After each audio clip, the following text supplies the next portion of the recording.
प्रिय छात्र छात्राओं, आज हम अपने बीए पार्ट थर्ड के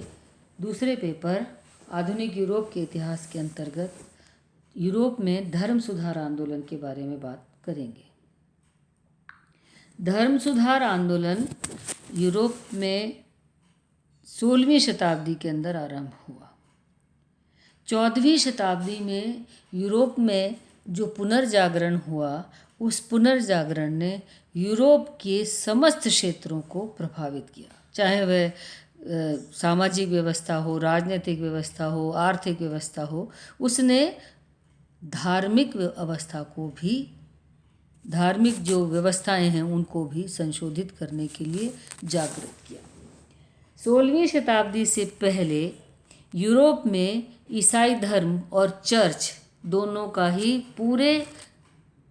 यूरोप में प्रभुत्व था, चाहे वह राजनीतिक व्यवस्था हो, चाहे वो सामाजिक व्यवस्था हो। हर व्यवस्था पर, हर शासक पर, हर राज्य पर चर्च का प्रभुत्व था और पूरे यूरोप में एक ही ईसाई धर्म यानी कि रोमन कैथोलिक धर्म ही प्रचलित था। सामंतवाद के इस काल में, या जिसे हम यूरोप का मध्यकाल कहते हैं, अंधकार युग का काल कहते हैं, उस समय सामंतों और चर्च दोनों ने ही पूरे यूरोप पर अपना प्रभाव व प्रभुत्व स्थापित कर रखा था। चर्च की व्यवस्था के अंतर्गत धीरे धीरे चर्च में इतनी बुराइयां व्याप्त हो गई कि चर्च एक तरीके से पतन के गर्त में चले गए। धर्म और चर्च दोनों ने अपनी इतनी प्रधानता स्थापित कर ली थी कि उसके कारण सामान्य लोगों का जीवन त्रस्त होने लगा था। रोमन धर्म के अंतर्गत पोप मिलने वाली सुख सुविधाओं के कारण, विभिन्न पदों पर आसीन रहने के कारण वे लोग विलासी प्रवृत्ति के होने लगे, और ना सिर्फ विलासी प्रवृत्ति के होने लगे बल्कि उनका आचरण भी अनैतिक होने लगा। और यहाँ उन्होंने इतनी हद कर दी कि उन्होंने चर्च के द्वारा क्षमा मोचन या पाप मोचन पत्र को भी बेचना प्रारंभ कर दिया। यानी यदि कोई व्यक्ति कोई अपराध करता है तो उस अपराध से मुक्त होने के लिए वो निश्चित रकम को दे करके पाप विमोचन पत्र या क्षमा मोचन पत्र खरीद लेगा, तो उसके सारे पाप, उसकी सारी गलतियां माफ हो जाएंगी। मार्टिन लूथर किंग, जो कि एक जर्मन धर्म अवलंबी था, रोमन कैथोलिक चर्च के प्रति जिसकी अगाध श्रद्धा थी और जिसने रोमन कैथोलिक धर्म के अंतर्गत पादरी बनना स्वीकार किया, जब वह चर्च की परंपरा में दाखिल हुआ तो उसने ये देखा कि चर्च में इतना ज़्यादा भ्रष्ट आचरण है। पादरियों और आर्क बिशप और कार्डिनल्स के द्वारा इस तरीके से षड्यंत्र और कुचक्रों की राजनीति की जाती है, किस तरीके से भोग विलासिता के साधन उनके द्वारा अपनाए जा रहे हैं, किस तरीके से अनैतिक आचरण उनके द्वारा किया जा रहा है। तो मार्टिन लूथर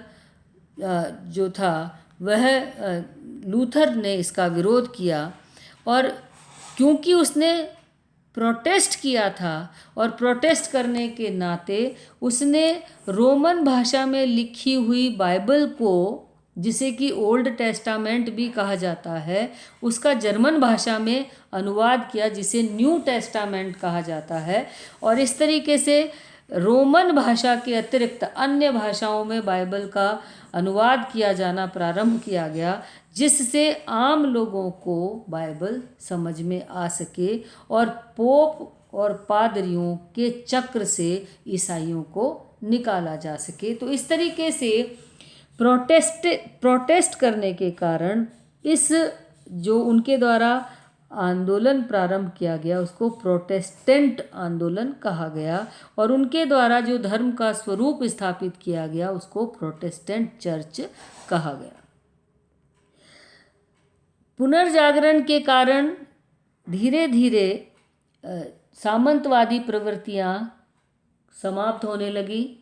अर्थव्यवस्था में आमूलचूल परिवर्तन हुआ, जिसके कारण भी धर्म का प्रभाव समाज, राजनीति और अर्थव्यवस्था पर कमज़ोर होने लगा। वैज्ञानिक आविष्कारों के कारण, क्योंकि जैसे चर्च ने पहले व्याख्या कर रखी थी कि पृथ्वी केंद्र में है और सारे ग्रह उसके चारों तरफ चक्कर काटते हैं, लेकिन कोपरनिकस की खोज ने, कोपरनिकस के आविष्कार ने यह सिद्ध कर दिया कि सूर्य केंद्र में है और पृथ्वी सहित सभी ग्रह नक्षत्र उसके चारों तरफ चक्कर काटते हैं। चर्च ने यह कहा पृथ्वी चपटी है और इसके किनारे हैं, इसलिए किनारों पे मत जाओ वरना अतल गहराई में गिर करके मर जाओगे। तब मैगलेलन नामक एक नाविक कंपास या कुतुबनुमा को लेकर के उत्तर दिशा की ओर लगातार बढ़ा। 3.5 साल बाद उसने देखा कि लगातार उत्तर दिशा में चलते चलते वो कहाँ पहुँचा? उसी स्थान पर पहुँच गया जहाँ से उसने अपनी यात्रा प्रारंभ की थी। यदि धरती चपटी होती, धरती के किनारे होते तो उसे दिशा बदलनी पड़ती, लेकिन उसने दिशा नहीं बदली और दिशा बदलने के बाद घूमकर वापस वो उसी स्थान पर आ गया जिसने यह सिद्ध किया कि पृथ्वी चपटी नहीं है बल्कि पृथ्वी गोल है। इस तरीके से वैज्ञानिक दृष्टिकोण के कारण, तर्कवादी दृष्टिकोण के कारण, मानववादी दृष्टिकोण के कारण बहुत सारे ऐसी परंपराएं, ऐसे तर्क समाप्त कर दिए गए जिन्हें चर्च और ईसाई धर्म ने लोगों के अंदर प्रचारित कर रखा था। इस तरह से धर्म सुधार आंदोलन के कारण चर्च की परंपरागत शिक्षा और पोप के अधिकार दोनों का विरोध होने लगा और चर्च और पोप के भ्रष्ट तंत्र के विरुद्ध इंग्लैंड और यूरोप में जो आंदोलन प्रारंभ हुआ, उस आंदोलन ने ईसाइयों में धार्मिक, नैतिक और आध्यात्मिक जीवन को पुनः उन्नत और श्रेष्ठ करने के प्रयत्न प्रारंभ किए गए और दूसरे रोम के पोप और उसके अधीनस्थ अन्य धर्माधिकारियों के धर्म संबंधी अनेक व्यापक अधिकारों को कम करने के प्रयास प्रारंभ कर दिए गए। इस महान आंदोलन के परिणाम स्वरूप पाश्चात्य ईसाइयों की एकता छिन्न भिन्न हो गई और यूरोप में कैथोलिक संप्रदाय के साथ साथ लूथरवादी, कैल्विनवादी और एंग्लिकनवादी तथा प्रेस्बिटेरियनवादी संप्रदाय प्रचलित हो गए और जिसके कारण ईसाइयत के अलग अलग स्वरूप हमें पूरे यूरोप में दिखाई देते हैं।